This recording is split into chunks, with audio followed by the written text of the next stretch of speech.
está cayendo. Su gloria sobre mí.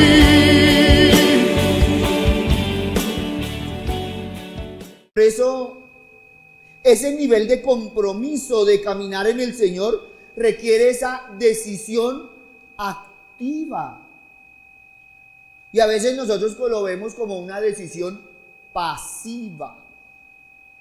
Es que la obediencia a Dios es una actitud que tenemos que aprender a aceptar. Ahora, yo estoy hablando de la obediencia a Dios. Yo no estoy hablando de la iglesia, yo no estoy hablando del pastor. No, yo no estoy hablando de esas cosas. Es una obediencia y un compromiso con el Señor. Y ahí entonces ya nos queda más claro. No es una cualidad que adquirimos de manera automática. La gente cree que nos convertimos y ya en ese momento ya somos obedientes. No. Es un proceso que nosotros debemos seguir en nuestro caminar con Dios. Pero también quiero decirles algo. Es que la obediencia parcial es el peor enemigo de la obediencia. Y ahí entonces tendríamos que evaluarnos nosotros, porque nosotros somos muy buenos para obedecer parcialmente. Hoy sí, mañana no. Parecemos la calcomanía. Hoy sí, mañana no. ¿Cuántas veces el Señor te ha dado instrucciones claras? Y Él espera que nosotros hagamos lo que nos ha encomendado. Pero algunos creyentes entran a obedecerle cuando les parece, como les parece y en el tiempo conveniente.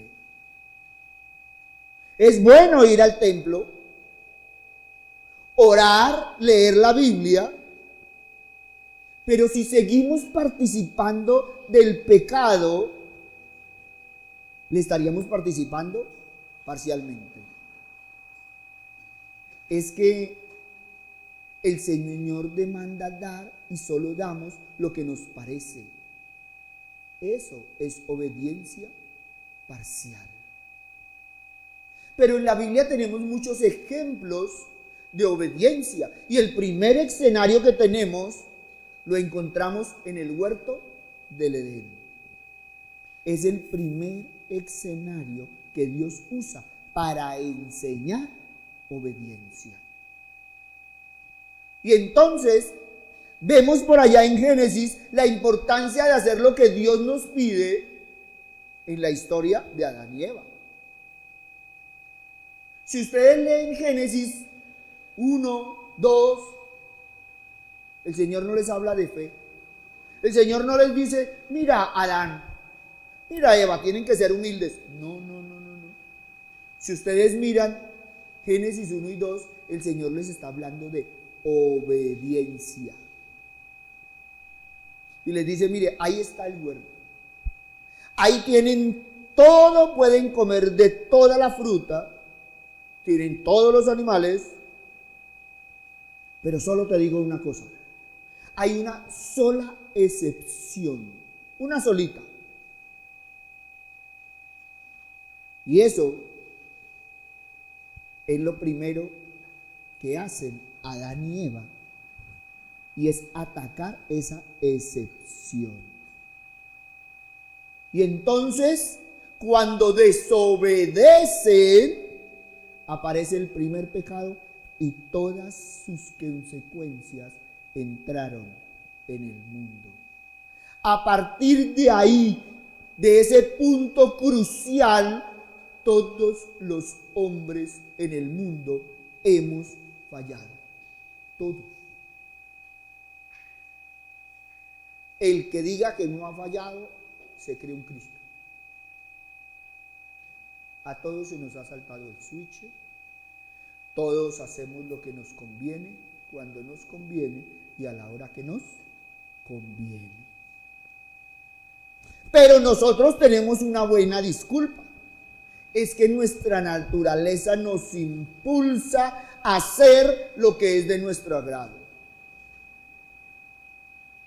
A veces no nos damos cuenta que el Señor nos ha dado muchas bendiciones. A veces no nos damos cuenta que el Señor nos ha traído de su mano. Pero cada vez que nos pide que nos despojemos de aquello que no le gusta, encontramos la excusa precisa para no hacerlo. Hay ocasiones en que hasta las usamos para justificar nuestras rebeliones. Es que llegamos a creer que nuestras necesidades, nuestras circunstancias, nuestros sufrimientos son las razones legítimas para desobedecer al Señor. Miren, es que no nos damos cuenta que nuestro Padre Celestial hace uso de todo lo que viene a nuestra vida para cumplir así sus planes en nosotros. En ningún momento, y miren ustedes en la Biblia, en su vida, las veces que han tenido experiencias hermosas con el Señor, a ver si el Señor les ha prometido que les daría una vida fácil, sin dolor, sin sufrimiento. Lo que el Señor nos dice, nos asegura, es que en nuestra vida Él nos va a bendecir si le obedecemos correctamente. Y me gustaría ir a Juan 4:34. Porque es que el mejor modelo que tenemos de obediencia es Cristo. Es una obediencia directa hacia el Señor. Es que Jesús les dice, mi comida es que haga la voluntad del que me envió y que acabe su obra. ¿Qué es lo que está diciendo Jesús? Él está afirmando que el obedecer a su Padre Celestial era lo que traía satisfacción a su vida. Cristo no salió a buscar la aprobación de las multitudes, a pesar de que todos venían a escucharle. Él buscaba que su alma estuviera satisfecha al complacer al Padre Celestial. Era lo único que le interesaba. Es que es al obedecer a Dios que sentimos más gozo. Pero a pesar de todo creemos que es mejor hacer lo que nos parece a nuestro agrado. Puede ser que como consecuencia de nuestra obediencia seamos malinterpretados. ¿Cuántas veces por obedecer a Dios perdemos muchas oportunidades o somos rechazados? ¿Cuántos hemos perdido amigos que se decían amigos del alma, pero como ya andamos con el Señor, entonces ya tú no eres digno mío? A mí me encantan los jóvenes del mundo, me fascinan, porque no es sino que una niña diga, es cristiana, y eso parece que pusiera un título. Todos a la cacería como conejos. A ver quién quiebra primero el plato. Y están apostando es contra el Señor. Diga un joven que es cristiano y ya es el animal raro de la manada. Tenemos un programa, pues que como usted es cristiano, a usted le toca el programa del lunes, a nosotros nos toca el del viernes. Es que nos vamos a viernes cultural. A propósito, mañana es el día del idioma, entonces pues yo no sé qué cultura tienen sentarse a tomar. ¿Qué cultura tan sobrada? Por eso es que cuando tú obedeces al Señor, pues vas a empezar a clasificar. Y no te preocupes por la clasificación, porque si tú no los clasificas, ellos te clasifican. Eres de un grupo diferente. Eres de una sociedad diferente. Eres de una clase diferente. Es que para donde vamos no venden leche. Le tocaría ir a tomar agüita, entonces ¿qué va a ir a hacer usted allá? ¿Eh? Por eso, oiga, qué hermoso que si tú le obedeces, puedes disfrutar de sus bendiciones, de sentir satisfacción, de poder hacer la voluntad de Dios. Pero también tenemos que mirar cómo entrar en la obediencia de Dios. Porque todo el mundo habla de que debemos obedecer, pero ¿cómo debemos entrar a esa obediencia en el Señor? Y entonces podemos darnos una vueltica por Jeremías 17, 7, 8. Y Jeremías nos dice muy claramente que debemos decidir confiar en Él. Tú no puedes obedecer al Señor si no confías en Él. Cada vez que te sientes tentado a desobedecerle en cualquier aspecto de tu vida, es debido a que no estás confiando en sus promesas. Es por eso que debemos confiar en todo corazón, en que Dios es quien quiere, dice que ser, y en que hará todo lo que nos ha prometido. Jeremías 17, 7. Bendito el varón que se fía en Jehová y cuya confianza es Jehová. Porque él será como el árbol plantado junto a las aguas, que junto a la corriente echará sus raíces y no verá cuando viniere el calor, sino que su hoja estará verde y en el año de sequía no se fatigará ni dejará de hacer fruto. Es que cuando tú confías en el Señor, no importa lo que esté sucediendo a tu alrededor, serás como árbol plantado. No importa el ventarrón, las tormentas, la sequía, el aguacero, tú sigues firme en el Señor. ¿Cuál es el problema de nosotros? Que en medio ventarrón, entonces, ya como que no. Pero si decidimos confiar en Él, también debemos estar dispuestos a esperar en Dios en oración. Salmo 25, 4, 5. Es que lo primero que debemos hacer para asegurarnos de que andamos en la voluntad de Dios es pedirle que nos muestre lo que desea hacer en nuestra vida. Por eso debes dedicar tiempo a meditar en las palabras, a buscar pasajes que muestren su voluntad y dirección, pero luego debes esperar por sus instrucciones de acuerdo a su tiempo. Hay ocasiones en las que no comprendemos lo que el Señor haga. El saber que conoce cada aspecto de nuestra vida debe darnos confianza. Por eso, muéstrame, oh Jehová, tus caminos, enséñame tus sendas. Encamíname en tu verdad y enséñame, porque tú eres el Dios de mi salud. En ti he esperado todo el día. Y mire que habla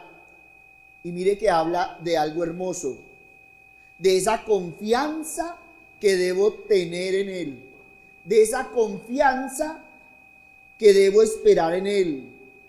Pero también es triste porque a veces esa confianza no aparece, o esa confianza en nosotros es relativa.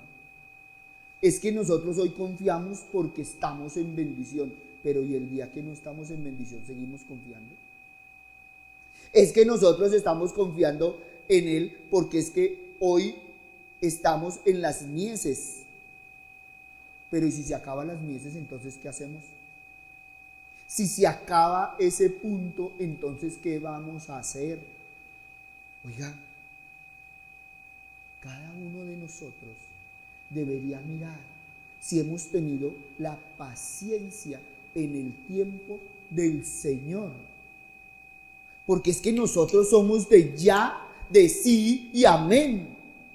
Y el Señor dice, no es tu tiempo, no es tu momento. Yo te quiero bendecir, pero hoy no, mañana sí. ¿Y será que nosotros nos sentamos a esperar? Nosotros seguimos orando con el mismo fervor.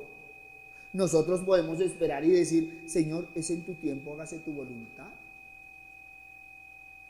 Mira los momentos de angustia y de enfermedad. ¿Cuántas veces nos piden que oremos por un enfermo? Y uno dice, Señor, hágase tu voluntad. Y uno sale con todo el corazón a decir, Señor, sánalo si es tu voluntad. Y se murió el paciente. Y entonces uno dice, Señor, pero ¿por qué se murió? ¿Por qué lo llevó? Pero luego no estábamos pidiendo la voluntad del Señor y nuestra voluntad. Y si las cosas no salen como nosotros queremos, tenemos la misma fortaleza y esa confianza en el Señor. O empezamos a patinar, o empezamos a retroceder, o empezamos a mirar las cosas diferentes. Es ahí donde nos tenemos que evaluar. Y entonces, ¿qué dice el Señor? Que en esos momentos de espera, ¿qué tenemos que hacer? Meditar en su palabra. Meditar en su palabra. Tenemos que salir a leer la palabra del Señor para volver a alimentar la confianza en Él. Porque créanme que en momentos de angustia no es mucha la espera que tenemos, no es mucha la paciencia que nos aguarda a nosotros. Simplemente estamos en el afán, simplemente estamos apurados, porque lo que nosotros necesitamos, Señor, es hoy y no mañana. Y no hemos entendido que muchas veces el Señor permite que nosotros pasemos por las circunstancias para que nosotros nos tomemos más de la mano de Él. Es que a veces nosotros le rogamos al Señor que cambie las circunstancias y lo que Él quiere es cambiar nuestro corazón. Y entonces vamos y buscamos esos salmos que vuelvan y nos den fuerza, esos salmos que vuelvan y nos levanten, esos salmos que otra vez nos den ánimo. Y a veces, a pesar de esas circunstancias, de estar fortalecidos en el Señor, empezamos, Señor, ¿será que sí? ¿Será que no? Señor, ¿será que tú sí confías en mí? Porque yo estoy confiando en ti, Señor, ¿qué pasó? Y a veces esa confianza se nos vuelve en clamor. Y es en un clamor, en el desespero. Porque el problema es que a veces en esa falta de espera, en ese compás que abre el Señor, nosotros no tenemos el tiempo. Nosotros nos sentimos que nos estamos ahogando. Y entonces dejamos de ser esos árboles fortalecidos a la orilla de la corriente. Y somos esas ramas que nos dejamos llevar por la corriente. ¿Cuántos han venido buscando los milagros del Señor? ¿Y cuántos han dejado de buscarle? Porque el milagro que creían no se ha efectuado. Y eso no es nada diferente, eso es bíblico. Muchos de los que caminaron con el Señor, ¿qué hicieron? Se apartaron de Él. ¿Cómo terminaron? Condenándole. Los mismos que vieron hacer milagros, los mismos que le caminaron con Él, fueron los mismos que terminaron condenándole. Y ya todos sabemos el final. El final para ellos fue que Cristo murió crucificado, porque se lo merecía, porque no era el Mesías. Y empezamos nosotros a justificar eso que hacemos. Pero es algo diferente en ese tiempo que hoy. ¿Es algo diferente en esos momentos que hoy? No. Hoy somos lo mismo. Lo volvemos a crucificar, lo volvemos a condenar y muchas veces nos atrevemos no solo a condenarle, sino a pasar de largo donde Él está. Y ya no es nuestra casa un templo, ya no es nuestro corazón un templo, ya la obediencia al Señor se volvió relativa. Y entonces hoy tengo pereza de ir. ¿Y hoy a qué voy si es que el Señor al fin y al cabo? Pastor, ¿y eso que está diciendo es del Señor? No, eso es como suyo, ¿cierto? Y se nos olvida que es la palabra de Dios en nuestro corazón y no nuestro corazón caminando en la Biblia. ¿Qué diferencia nuestra reacción cuando el Señor nos complace a la reacción nuestra cuando las cosas no salen como debían salir? ¿Qué diferencia de actitud cuando en la semana el Señor nos complajo? El domingo venimos con un corazón agradecido y venimos a adorar al Señor. Pero ¿cómo es nuestra actitud si en la semana ha sido una semana bien bruta, bien difícil? A veces llegamos con un corazón acongojado. Y es cierto, debemos traer nuestras cargas, pero a veces también traemos ese dolor y esa desconfianza. Es que el Señor ya no me escucha. Es que el Señor ya en este momento no está haciendo lo que yo quiero. Es que el Señor ya no me quiere. Miren la actitud tan diferente de esos cristianos que en un momento dado estaban tomados del Señor. Se sueltan y empiezan a caminar solos. No es diferente a lo que pasó en el huerto. Es que Adán y Eva no perdieron el paraíso porque se extraviaron. Es porque sintieron que eran capaces de caminar solos. ¿Cuántas veces nosotros nos sentimos capaces de caminar solos y nos vamos alejando del Señor? Es que cuando Jesús pronunció la parábola del hijo pródigo fue algo hermoso. ¿Y por qué fue hermoso? Porque nos estaba retratando a cada uno de nosotros. Es que no fue nada diferente. Es que ahí estás retratado tú y yo con nuestro comportamiento y con nuestro actuar. Cada uno de nosotros deberíamos evaluar por qué estamos buscando al Señor. Porque a veces nosotros lo venimos buscando, como les dijo Jesús, vosotros me buscáis porque les di comida. Judas lo buscó por comida, los otros lo buscaron por salvación. Es que a veces nosotros lo buscamos por nuestra necesidad. ¿Y sabe cuál es el problema? Que nosotros creemos que Dios es el médico, es el prestamista, es el milagrero. Y salimos a buscarle desde nuestra necesidad, desde nuestra angustia. Y hoy quiero decirles que Jesús no solo es el milagrero, no solo es el médico, no solo es el prestamista, pero Él no quiere que lo busquemos por el concepto. Él quiere que lo busquemos por todo lo que Él es, por todo lo que Él hace en nuestras vidas. Él quiere ser el alimento en tu vida. Y cuando habla del alimento, Él quiere ser todo en tu vida. Nosotros nos preocupamos por el desayuno, el almuerzo, la comida, y a veces llegamos y tomamos medias 9 y 11.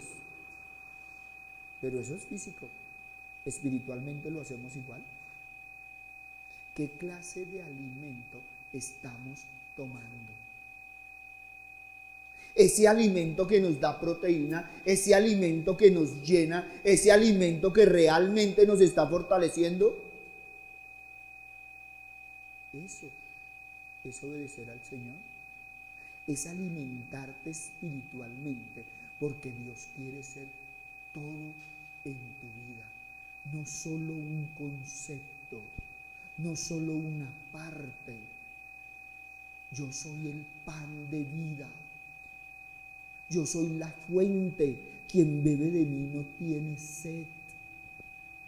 Imagínense. Si Él es todo lo que nosotros deberíamos necesitar, ¿cómo sería de diferente si realmente nosotros nos alimentáramos del Señor? Si realmente estuviéramos caminando en los caminos del Señor. Es que el Señor te quiere bendecir, pero para poderte bendecir, no solo tú tienes que decir que Él es el Señor, tú tienes que hacerlo el Señor de tu vida. Es que Él quiere ser el nutriente en cada momento de tu caminar. Y cuando Él habla de ser el nutriente, de ser el alimento, es para que tú nunca te sientas débil.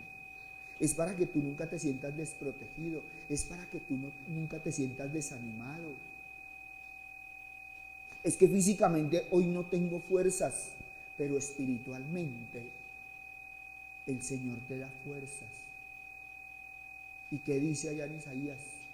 Que el Señor nos renovará, nos dará fuerza como el águila. Mire hasta dónde quiere ser el alimento de nosotros. El Señor no dice que quiere un poco de aguiluchos, no, dice que quiere que seamos águilas. ¿Y cuál es la diferencia? El aguilucho en la tormenta se esconde, el águila en la tormenta se eleva. Y si ustedes miran, el águila, cuando tiene que cambiar sus plumas, ella misma se quita las plumas. Ella misma se agarra a golpes contra la roca, se tumba el pico y se queda quietica hasta que vuelve y renueva su plumaje y renueva su pico.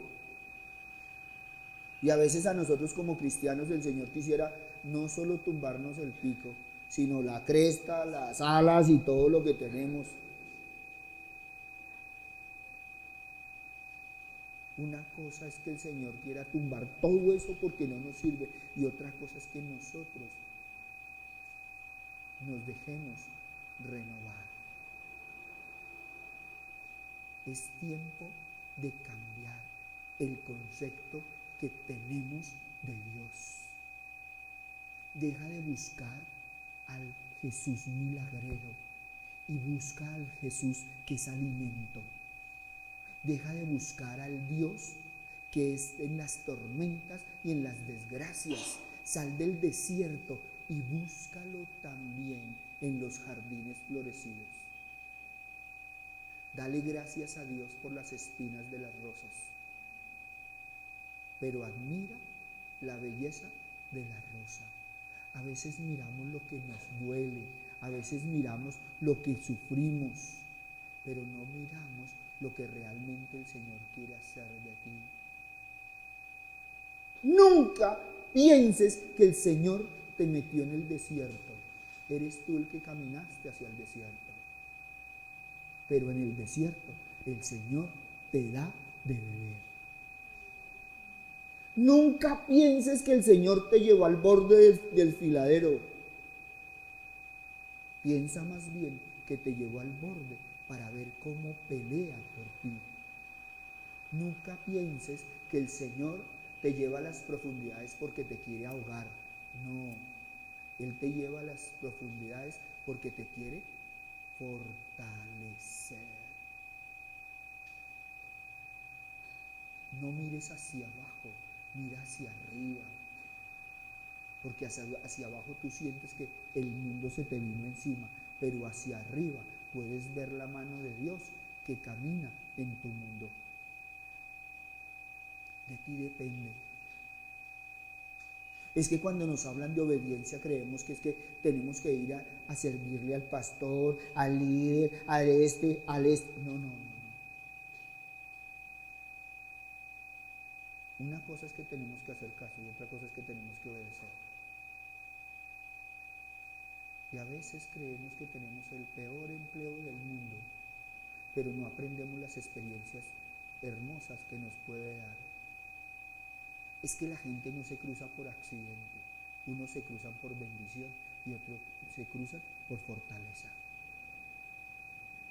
Es que me la tiene montada. No, a veces lo que quiere es sacar lo mejor de ti. A veces quiere fortalecerte. Y a veces le agradecemos a esas personas, porque sin esas personas no podríamos haber sacado todo lo bueno que hay en el fondo. Y hoy podemos pensar en esa gente que en un momento dado dijimos es que nos tiene bronca. ¿Por qué recuerdas a los profesores más fuertes? Porque quisieron sacar lo mejor de ti y siempre van a marcar en tu vida. ¿Por qué razón? Porque ellos no lo hacían por una nota, ellos veían otra cosa en ti. No, es que en esa tesis, no es que ese profesor, mira,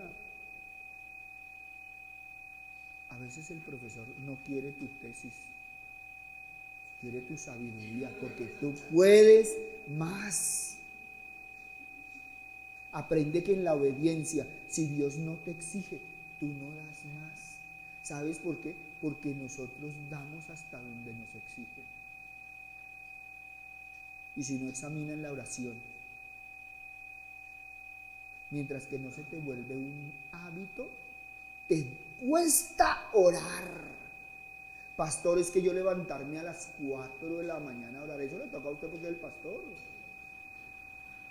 Pero porque cuando está en situaciones de angustia se levanta un poquito más temprano y ahí sí, Señor, Padre Santo, mírame, Señor. Perdóname, Señor, porque hoy sí me puedo levantar a las 4, ayer me cogió el sueño y mañana también. Porque a veces esa es nuestra actitud en el Señor. Porque estamos buscando al milagrero cuando dijo que Él era la puerta. Y ser la puerta es por la única parte que uno puede entrar. A nosotros nos gusta saltarnos por la ventana. Nosotros nos gusta entrar por la ventana. Y el Señor dijo, entren por la puerta angosta. Señor, es que me he engordado en estos días, entonces no quepo, no se preocupe. El Señor le cuadra la puertica. Y si no, nosotros le empujamos. No se preocupe. Pero es eso, tristemente.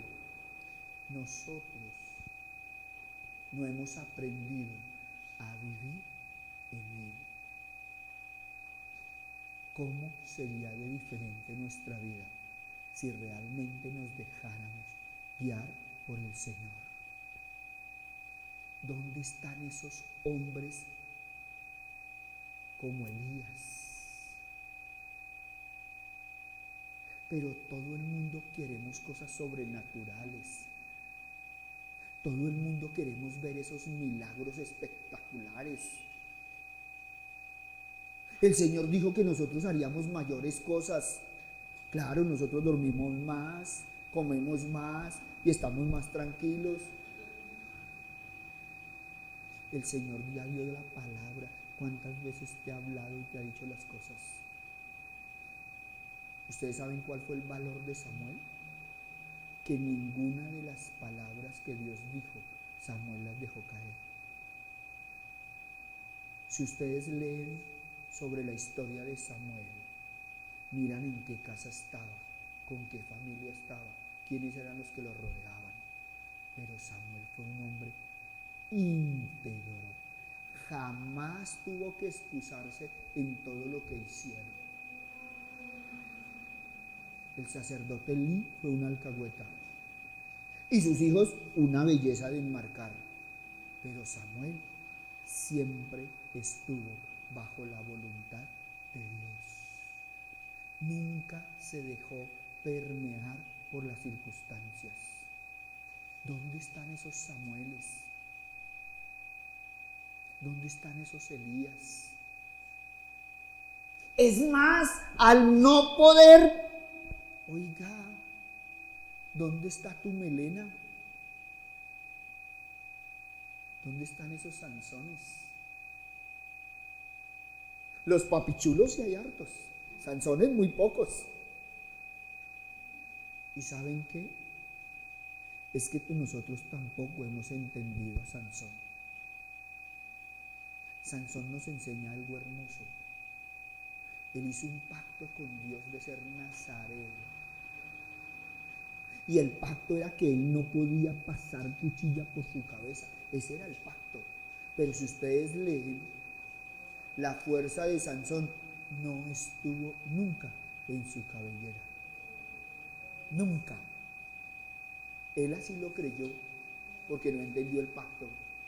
Pero si ustedes miran en el momento, ciego, hizo una oración y tuvo toda la fuerza nunca se le había ido. ¿Qué se le fue? La actitud y la voluntad. ¿Qué se nos va a nosotros? La actitud y la voluntad. ¿Qué nos falta a nosotros? Aprender de esos hombres. ¿Qué nos falta a nosotros? Aprender de la obediencia. Es que ser obedientes es ser mansos, no mensos. Son dos cosas diferentes. Y si no, ¿dónde están esos Moisés que a pesar de estar en el desierto, ahí estaba firme? Todos se voltearon. Porque hasta el hermano se volteó. O si no, ¿quién hizo el becerro? Pero Moisés se mantuvo firme. Fiel. Obediente al Señor. Yo ya vengo, le decía al pueblo. El pueblo decía, ese ya se murió. No es lo mismo que nosotros pensamos. Que ya no tenemos la fuerza. Que el Señor ya está hablando con Moisés y no con nosotros. A veces nosotros volteamos a mirar y vemos muchos Moisés al lado. Es que nosotros no somos diferentes a Aarón. Nos creemos sacerdotes, comunicados con Dios, pero salimos a decir, ¿sí? Mire, a ese Moisés sí le escucha, mire, ese sí está bien, está bendecido, ¿eh? Compró sudadera nueva, mire, ¿eh? Así somos nosotros, en lugar de ver que nosotros deberíamos ser los Moisés. ¿Y qué decimos de Abraham en la obediencia? ¿Somos capaces de dejar a nuestra familia y nuestra parentela? ¿Somos capaces de dejar aquello que nos da la comodidad y el confort? ¿Somos capaces de cortar el apego que tenemos? Eso lo hizo Abraham y él no sabía para dónde iba. ¿Somos capaces de contestarle a la gente cuando nos pregunta como contestó Abraham? Un Dios desconocido me dijo que fuera y yo voy. ¿Para dónde va? Para la tierra prometida. ¿Y cuál es la tierra prometida? La que Él me va a mostrar. Él salió y no sabía para dónde iba. Y nosotros entonces, Señor, muéstranos en el mapa para dónde vamos. ¿Pongo el Waze o me llevas por el Google Maps? Porque así nos hemos vuelto. Somos los Abrahames modernos. Que si no es por Google, entonces no caminamos. Porque no aprendemos a caminar en la confianza del Señor. Porque no aprendemos a caminar en los pasos del Señor. Ya es tiempo, ya es momento, ya es ese lugar hermoso que Él nos quiere dar. Es que cuando el Señor rompió el velo del templo, a nosotros se nos ha olvidado qué significa ese velo. Es que a nosotros se nos ha olvidado qué es realmente el velo del Señor, qué es realmente caminar en el Señor. Está